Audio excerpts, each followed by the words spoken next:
Bapak Ibu sanak keluarga yang terkasih dalam Kristus, selamat pagi semuanya. Kita semua tahu Santo Agustinus. Kita semua pernah membaca riwayat hidupnya. Dia pernah menulis satu buku tentang dirinya sendiri yang dia beri nama Pengakuanku. Artinya pengakuanku, pengakuan Santo Agustinus. Dalam riwayat hidupnya dan dia menceritakan perjalanan hidup, dia menceritakan bahwa perjalanan dia untuk mengenal Tuhan penuh dengan tantangan, penuh dengan pergumulan, bahkan ia berjuang untuk mengenal dan mengimani Tuhan Yesus Kristus selama kurang lebih 30 tahun. Dan katekumen yang paling lama dalam sejarah perjalanan gereja adalah Santo Agustinus. 30 tahun dia berjuang untuk terus mencari Tuhan. 30 tahun dia berjuang jatuh bangun untuk mencoba untuk mengenal Kristus. Tetapi semakin dia cari, semakin dia berumur, semakin dia tidak menemukan kebahagiaan di dalam hidupnya. Dalam buku pengakuannya, dia menceritakan pada satu waktu dia sudah lelah dengan hidup. Lalu dia duduk di bawah sebuah pohon untuk merenung.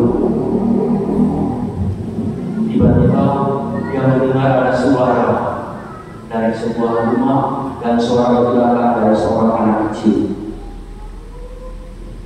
Dia mendengar sayup-sayup ada suara tole lece. Ambillah dan bacalah.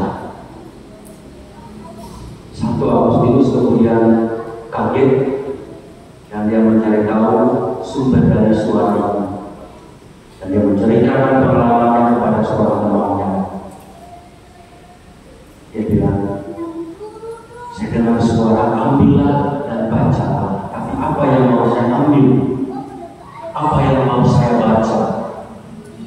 Lalu sahabatnya itu menyerahkan kepadanya kitab suci, menyerahkan kepadanya Alkitab, dan Santo Agustinus mulai membaca. Kitab suci tertutup begini. Dia buka dan kalimat pertama yang dia temukan dalam kitab suci itu adalah surat Rasul Paulus kepada jemaat di Roma. Kurang lebih isinya seperti ini. Tinggalkanlah semua perbuatan kegelapan. Tinggalkanlah semua hidup yang penuh dengan dosa. Tinggalkanlah semua yang penuh dengan kefasikan. Tinggalkanlah semua yang selama ini menjauhkan kita dari Tuhan. Tinggalkanlah itu dan kembalilah untuk lebih dekat lagi dengan Tuhan. Itu pesan yang pertama kali dibaca oleh Santo Agustinus. Setelah itu dia mulai rajin membaca kitab suci, dan pada satu waktu setelah dia membaca, dia memutuskan untuk dibaptis.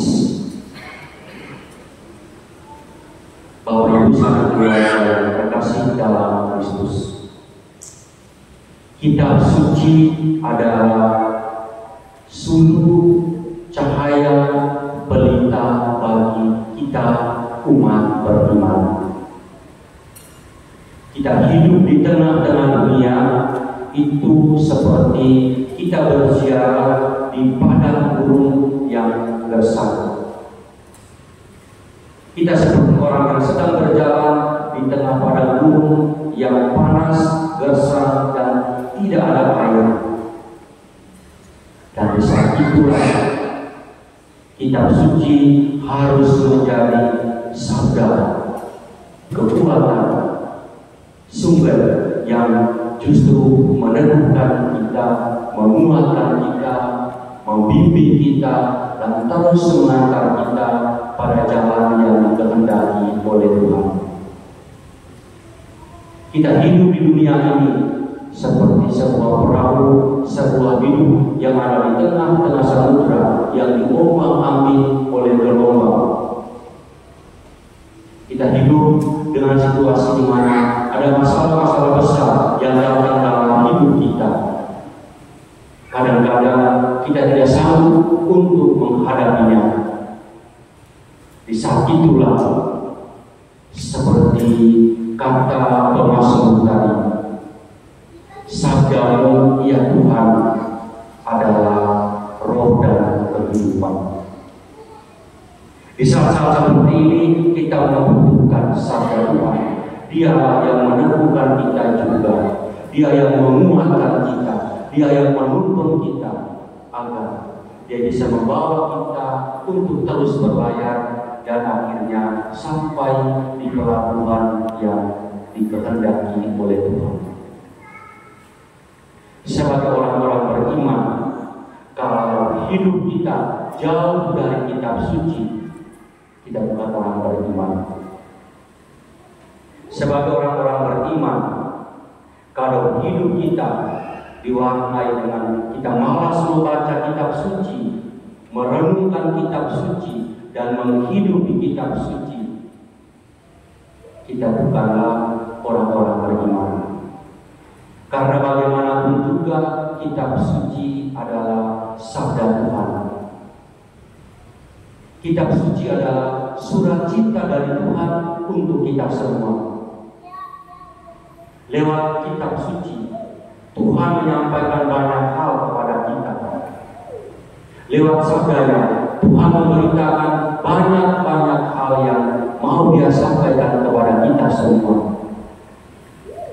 Maka kadang-kadang ketika situasi hidup kita penuh dengan kesedihan, penuh dengan kesulitan hidup, ketika kita baca kitab suci, kita bangkit kembali, kita dikuatkan kembali, kita diteguhkan kembali. Ketika kita sedang jatuh ke dalam dosa, ketika kita baca kitab suci, sabda Tuhan menegur kita, mengingatkan kita supaya jangan tetap tinggal dalam dosa, tetapi kita bangun, kita bangkit kembali untuk berjalan di jalan yang Tuhan kehendaki untuk kita lewati. Bapak Ibu sanak keluarga yang terkasih, dalam kitab suci begitu banyak kekayaan yang bisa kita timba untuk hidup kita. Dengan membaca kitab suci, kita tidak menyenangkan Tuhan Allah. Tuhan Allah tidak butuh untuk disenangkan. Tapi dengan membaca kitab suci, kita sedang memupuk diri kita dengan hal-hal yang baik. Dengan membaca dan merenungkan kitab suci, kita sedang berjalan diterangi oleh sabda Tuhan untuk melintasi padang gurun kehidupan, untuk melintasi lautan samudra yang begitu luas penuh dengan tantangan. Tapi percayalah, kalau kita berjalan bersama dengan sang sabda, maka kita akan diantar menuju ke tempat pelabuhan yang damai dan aman. Banyak umat mensyariatkan bahwa dengan membaca kitab suci setiap hari, merenungkannya setiap hari, hidupnya semakin lama semakin terbentuk. Dengan membaca, dengan merenungkan kitab suci, dia yang selama ini emosional, dia yang selalu berpikir negatif tentang orang lain, dia yang suka omong-omong tentang orang. Tapi dengan membaca mungkin kitab suci setiap pagi, dia menjadi orang yang lebih rendah hati, lebih mendengarkan Tuhan, lebih membuka hati untuk Tuhan. Dengan membaca kitab suci, dia menemukan begitu banyak mutiara-mutiara yang indah untuk hidupnya. Santo Agustinus mengajarkan kepada kita semua, ambillah, bacalah, ambil kitab suci, baca untuk kehidupan kita. Saya percaya bahwa semua umat, semua keluarga pasti punya kitab suci. Sekurang-kurangnya waktu dia nikah ada kitab suci. Tetapi pertanyaannya, di mana kita meletakkan kitab suci? Apakah di hati kita dengan membaca dan merenungkan terus setiap hari, atau kita simpan di rak? Kita takut hilang, takut kotor, karena namanya kitab suci. Jadi kita jaga baik-baik sehingga tidak pernah kita buka kitab suci. Di sana banyak kekayaan yang bisa kita peroleh untuk hidup kita. Beberapa hari yang lalu, Paus Fransiskus melantik beberapa lektor dan beberapa katekis di Roma.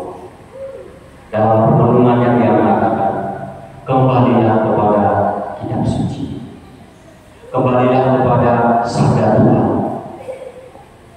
karena dunia, teknologi, media sosial dengan bahasa-bahasa yang kasar, dengan bahasa-bahasa yang menyakitkan, maka kita kembalilah kepada kitab suci. Di sana kita menemukan bahasa yang lembut, bahasa yang menguatkan, bahasa yang meneguhkan, bahasa yang memberi harapan kepada kita semua. Semoga sabda Tuhan kita baca dan kita renungkan serta berbuah dalam hidup kita. Tuhan memberkati kita sekarang dan selama-lamanya.